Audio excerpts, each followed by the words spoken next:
ಕ್ಷಮಿಸ್ತೀಯ ಅಲ್ವಾ ಅಕ್ಕ? ನಾನು ಮಾಡಿರೋ ತಪ್ಪುಗಳಿಗೆ ನಿನ್ನ ಹತ್ರ 100 ಸಲ ಕ್ಷಮೆ ಕೇಳಿದ್ರು ಕಮ್ಮಿನೇ.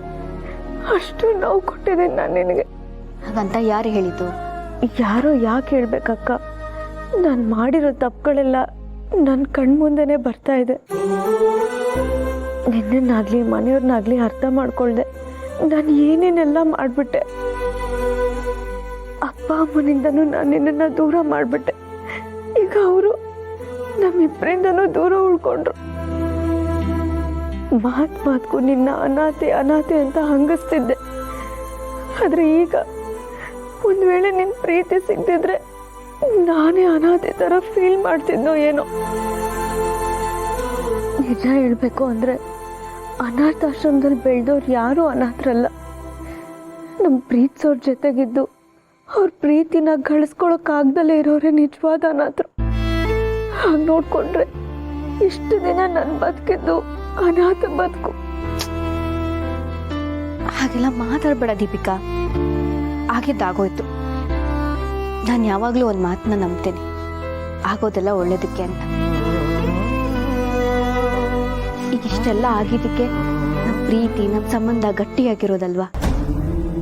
ನನಗೆ ನೀನ್ ಸಿಕ್ಕಿದೀಯಾ, ನಿನಗೆ ನಾನು ಸಿಕ್ಕಿದ್ದೀನಿ.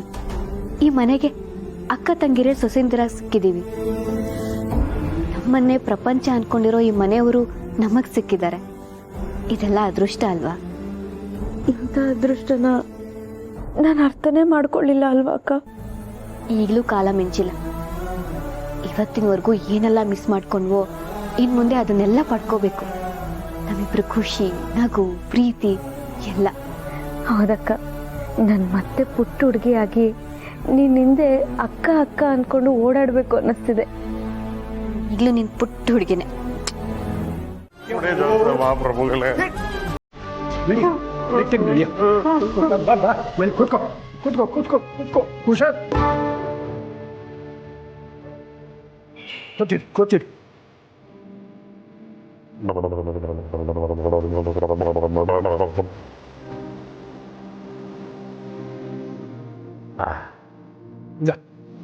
ತಗೋ ಮಜ್ಜಿಗೆ ಕುಡಿ.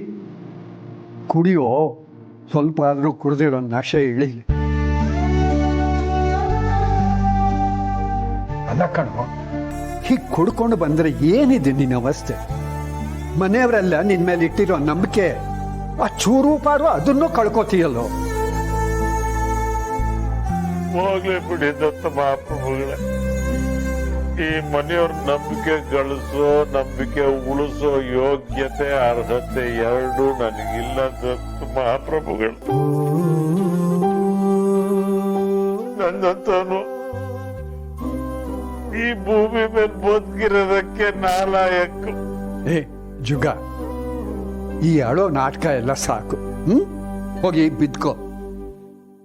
ಇಲ್ಲ ದತ್ತ ಮಹಾಪ್ರಭುಗಳೇ, ನಾನ್ ಮಾಡಿರೋ ಪಾಪಗಳು ನನ್ನನ್ನ ಚುಚ್ಚಿ ಚುಚ್ಚಿ ಕೊಲ್ತಾ ಇದೆ. ಕಾಸ್ಗೆ ಆಸೆ ಪಟ್ಟು ಮಗ ಸೊಸೆ ಇಬ್ರು ದೂರ ಆಗೋ ಹಾಗೆ ಮಾಡ್ಬಿಟ್ಟೆ.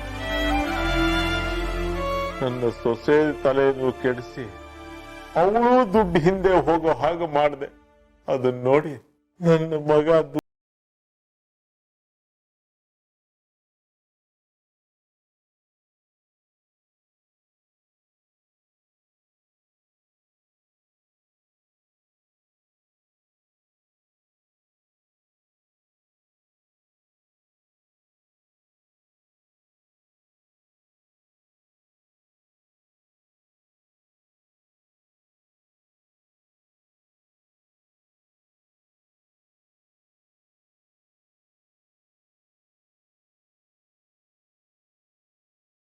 ಇದ್ದಿದ್ರೆ ಚೆನ್ನಾಗಿರೋ. ಜುಗ್ಗ, ಪಶ್ಚಾತ್ತಾಪಕ್ಕಿಂತ ದೊಡ್ಡ ಶಿಕ್ಷೆ ಇಲ್ಲ ಅಂತ ಹೇಳ್ತಾರೆ. ಈಗ ನೀನು ಮಾಡಿದ ತಪ್ಪೆಲ್ಲ ನಿನಗೆ ಗೊತ್ತಾಗಿ ಇಷ್ಟು ನೊಂದ್ಕೋತಾ ಇದ್ದೀಯಲ್ಲ, ಇನ್ನು ಮುಂದಕ್ಕೆಲ್ಲ ಒಳ್ಳೇದಾಗತ್ತೆ. ಈಗ ನಡಿ ನೀನು.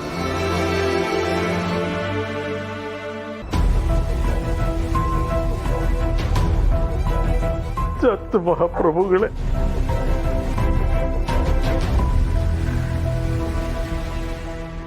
ಆದಷ್ಟು ಬೇಗ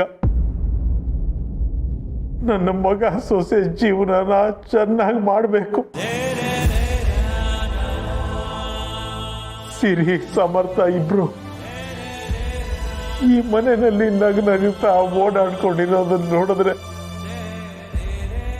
ನನ್ನ ಮಗ ಸೊಸೆ ಜೀವನನು ಹೀಗೆ ಇರಬಾರ್ದ ಅನ್ನೋ ಆಸೆ ನನಗಾಗತ್ತೆ. ಮಹಾಪ್ರಭುಗಳೇ, ನನಗೆ ಆ ರೀತಿ ಆಸೆ ಆಗೋವಾಗ ಇನ್ನು ವಯಸ್ಸಲ್ಲಿರೋಳು ನನ್ನ ಸೊಸೆ ಮುದ್ದು, ಅವಳಿಗೆ ನನ್ನ ಗಂಡನ ಜೊತೆ ನಾನು ಹೀಗಿರ್ಬೇಕು ಹಾಗಿರ್ಬೇಕು ಸಂತೋಷವಾಗಿ ಕಾಲ ಕಳಿಬೇಕು ಅನ್ನೋ ಆಸೆ ಇರಲ್ವಂದತ್ತ ಅವ್ರೆ. ಬ್ರೋ, ನಾವು ಕೊಡೋ ಪ್ರೆಸೆಂಟೇಷನ್ಗೆ ಆ EPL ಕಂಪ್ನಿಯವರು ನಮಗೆ ಪ್ರಾಜೆಕ್ಟ್ ಕೊಡಲೇಬೇಕು. ನಮ್ಮ ಕಾನ್ಸೆಪ್ಟು ತುಂಬ ಯೂನಿಕ್ ಆಗಿರಬೇಕು. ನಮ್ಮ ಪ್ರತಿಯೊಂದು ಪಾಯಿಂಟ್ಸು ಅವ್ರಿಗೆ ಇಂಪ್ರೆಸ್ ಮಾಡೋ ಹಾಗಿರಬೇಕು. ನೀವೇನು ಯೋಚನೆ ಮಾಡಬೇಡಿ ಅಣ್ಣ, ನಾವು ಅಂದ್ಕೊಂಡಿರೋ ಥಾಟ್ಸ್ ಎಲ್ಲ ತುಂಬ ಚೆನ್ನಾಗೇ ಇದೆ. ಅಲ್ಲಿ ಎಷ್ಟೇ ಕಂಪ್ನಿ ಬಂದಿದ್ರು ನಮ್ಮ ಕಾನ್ಸೆಪ್ಟ್ ಗೆದ್ದೇ ಗೆಲ್ಲುತ್ತೆ. ಅದನ್ನು ಹೇಗೆ ಪ್ರೆಸೆಂಟ್ ಮಾಡಬೇಕು ಅಂತ ನಾವು ಪ್ಲ್ಯಾನ್ ಮಾಡೋಣ. ಹಾಗಾದರೆ ಮೊದಲು ಅಭಿ